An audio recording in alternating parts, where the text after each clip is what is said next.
This is Duelist, welcoming you to another weekend of Cast March action.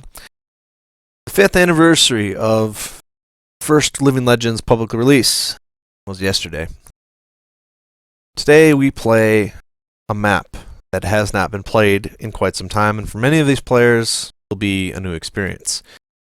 We found TSA Lakeshore to meet our requirements, and we moved it up to the first map today. It appears we're going to have a 7 versus 7 for the Defenders drop list. Zoidberg will have an Osiris A. Milos will have a Black Lantern A. Starchild will have an Epona A. Vivisector will have an Epona B. Firehound will be in a Cougar Prime. Ivan will be in a Thor Prime. And Burner will be in a Shadowcat F.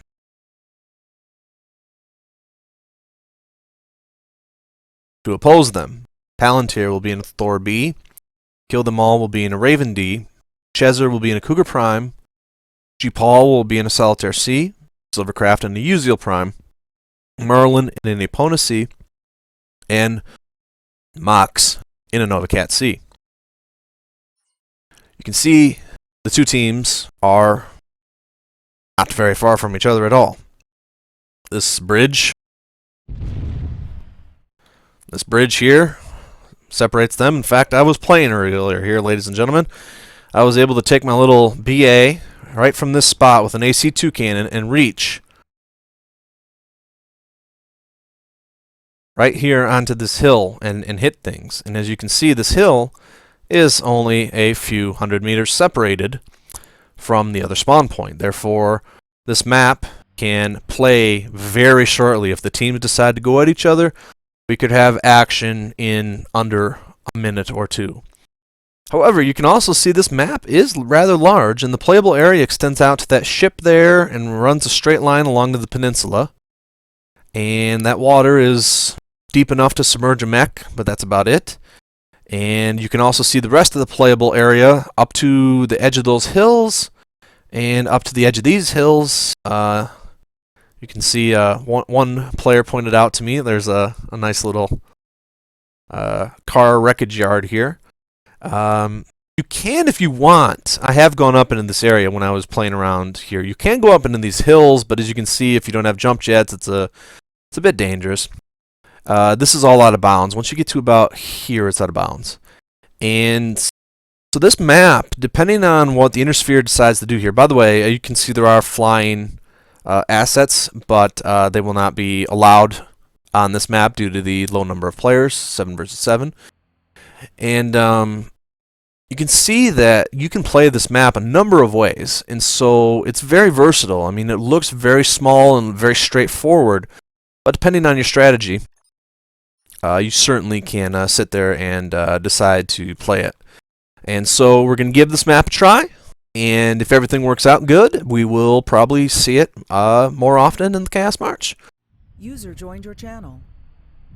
And I'm currently doing the voiceover recording for the video, and anybody that wants to fill in and provide commentary is more than welcome to. And we can see that the teams almost look ready. This match has been highly anticipated. We've had a few issues that but we've gotten those out of the way now, and hopefully we will be ready for some big stompy mech action. And surprisingly, both of these teams' drop list is very long range. One team's drop list is practically all LRMs, and I suppose that can certainly make sense. This map is open, and if you decide to get out anywhere near outside of that bridge,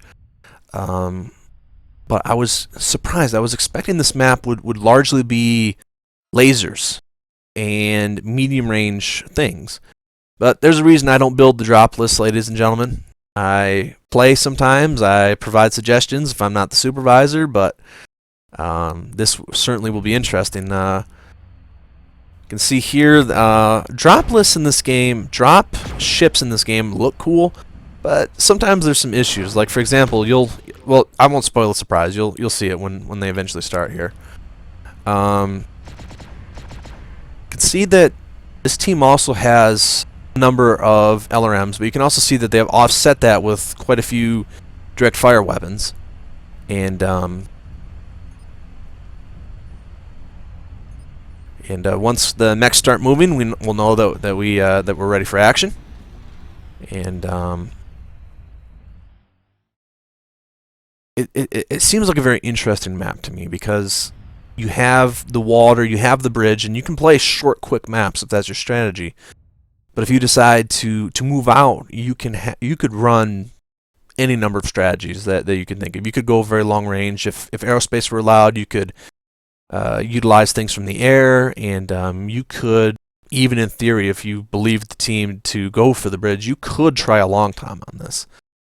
And it just seems like a very interesting map. When we first played it and everything checked out, we were actually pretty excited to have this map available, and I really hope that it turns out well, so that we're able to continue to have it as an option in future itinerations of the event. And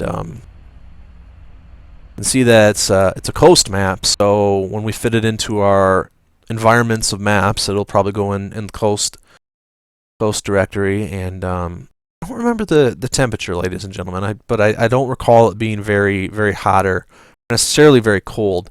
Seemed very temperate, maybe perhaps 25 C, 40 C, somewhere in there. And especially once you get into that water, if that's the strategy for either of these teams, to send some of their assets in the water, perhaps the Epona. Can't quite tell if this one has missiles on it. I don't believe perhaps that it does. But if the other team does have an Epona with missiles, and if you get out here in the water, you have lots of room for cover. I don't believe either team has a narc or a tag, but if you can get a lock out here, you have lots of room to maneuver, to hit them, and then get back to cover, and also to provide crossfire on the enemy, perhaps even to confuse them. And we're just waiting for the go signal here. This map is small enough that I don't think either team leader will have a problem with it being under the 30-minute drop time. Okay, it looks like that we're waiting on we've had a player disconnect on the other team, and as you can see, that's their only base, and so that can, I'll show you in a moment why that particular base can be interesting. Let's put it that way. But as you see, it's quite the interesting map.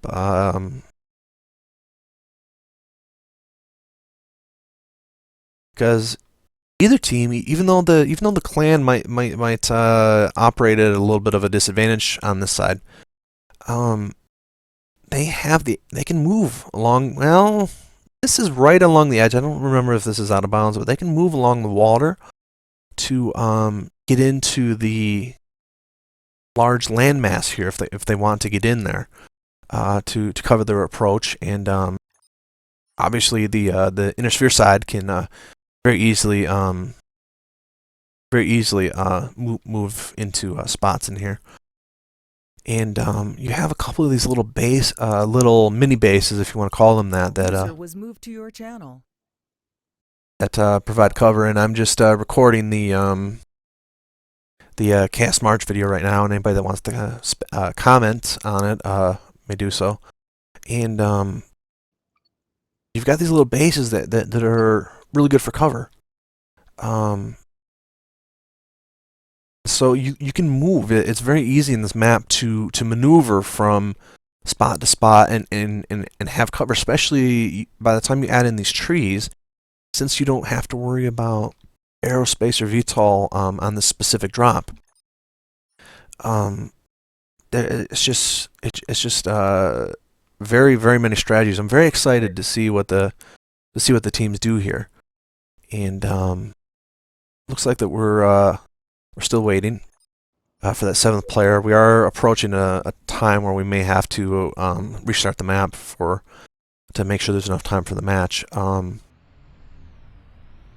have been some issues before this map started, and right now we're having a few issues with the method of connecting to the servers, and I believe that's perhaps what's happening right now is just trying to get onto the server, because the normal method may not be back up right now. It's working on my end, but perhaps it went down again, and so we're just patiently waiting for the 7th player, and once we get going, it'll be a very good match. And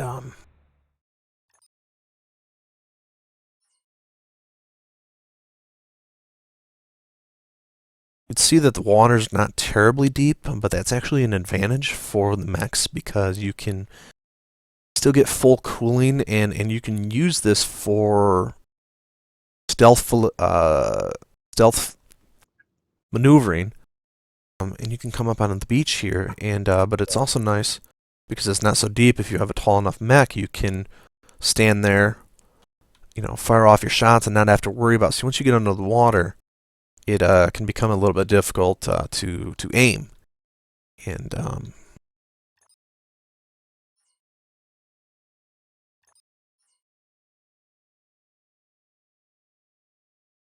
this is the Sarna Supremacy campaign. The faction holds only one planet, the planet Menkib. So this is for the planet Menkib. This is the 2nd map.